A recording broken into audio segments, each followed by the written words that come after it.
Most embarrassing moment of my life. आज हमारी story होगी मेरी ज़िंदगी का सबसे सबसे एम्बैरेसिंग स्टोरी कह लो। वैसे तो बहुत सारी चीज़ें हैं लेकिन इसका मुकाबला कोई नहीं कर सका। स्टोरी इस तरह है कि मैं 10th क्लास में ना मैं एक अकेडमी जाती थी पढ़ने, तो वहाँ पे एक ही टीचर थी जो सबको पढ़ाती थी, लेकिन वो मैथ में अच्छी नहीं थी इतना, ठीक है। और मुझे आई हेट मैथ, मुझे समझ नहीं आती मैथ, तो मुझे उनकी मैथ समझ नहीं आती थी। उनकी एक और स्टूडेंट थी जो कि बीए की स्टूडेंट होगी या जो भी सीनियर थी वो हमारी, तो उनको मैथ बहुत अच्छी आती थी। और उन्होंने ना जो मतलब छोटी क्लासेस थी, समझ लो 9th 10th, तो वो उनके ज़िम्मे की हुई थी कि तुमने इनको पढ़ाना है।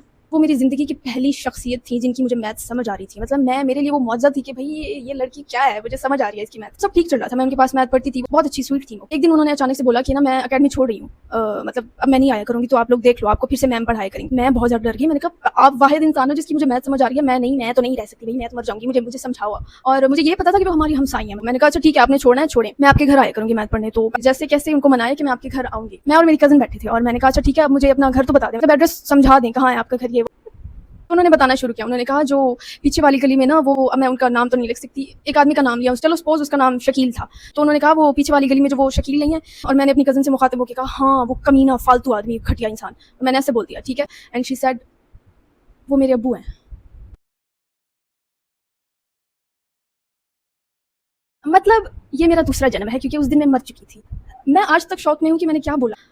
इसका आप कोई बहाना भी नहीं बता सकते कि मैंने, अच्छा मुझे गलती से हो गया। मैंने इतने ढूंढ ढूंढ के उनके लिए अलकाब निकाले कि वो कमीना है, वाहियात है, फालतू है। मुझे इतना गुस्सा आया। मेरी कज़न ने मुझे कहा पागल औरत, तुझे 2 दिन पहले तो बताया था ये उसकी बेटी है। मैंने कहा यार गजनी हूँ मैं, गजनी, मुझे कुछ याद नहीं रहता। फिर मैंने कहा हाँ मैं भी सोचूं ये किसी की तो शक्ल है, मैं रोज इनको देख के सोचती किसी की शक्ल है।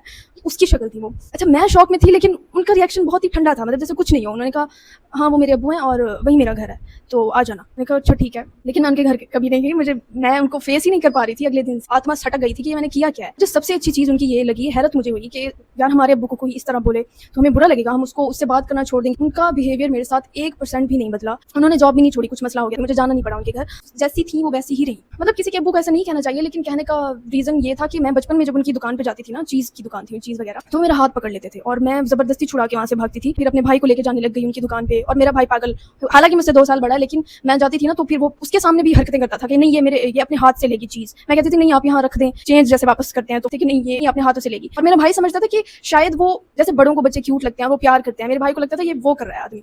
उसको नहीं समझ आ रही थी, क्योंकि वो भी छोटा ही था उस वक्त। मुझे पता था कि नीयत क्या है, उस वजह से मैंने ऐसे बोल दिया कि वो बहुत कमीना है। और मुझे बाद में पता चला शायद वो साथ रहते भी नहीं है, मतलब घर में दीवार है उनकी और उन्होंने दूसरी शादी की हुई है, ऐसा कुछ था उस आदमी का। तो बहुत ज़्यादा एम्बैरेसिंग लगी ये चीज़। मैं आज तक कब्र में है मेरी टांगे। मतलब मैं आज तक सोचती हूँ इतना कॉन्फिडेंस कहाँ से आया मेरे अंदर। इसलिए आपको सोच समझ के बात करनी चाहिए, पहले बात सुन लेनी चाहिए, फिर अपना मशवरा देना चाहिए। तो अल्लाह हाफ़िज़।